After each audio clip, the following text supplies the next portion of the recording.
How to share a note on TikTok. Now, just like Instagram, TikTok also rolled out a new feature known as TikTok Notes, or in this case they call it Thoughts and not Notes.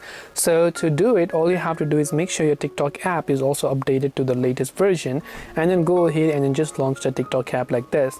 Once you launch the TikTok app, tap on the profile icon from the bottom right, and right there you can find the option called Thought. So all you have to do is tap on it, then just go ahead and then type in whatever else you want. You can add it to your story, or you can also add it just like this as you normally would to only you or whatever else you prefer, and just like that you would have added a note to your story, or in this case which is known as Thoughts, just like this. This way you will be able to go ahead and then basically find some of the notes on Instagram to TikTok. Hope this video was helpful. If you have got any further questions, feel free to leave them down in the comment section. Thank you for watching till the very end, and see you soon as always in the next video.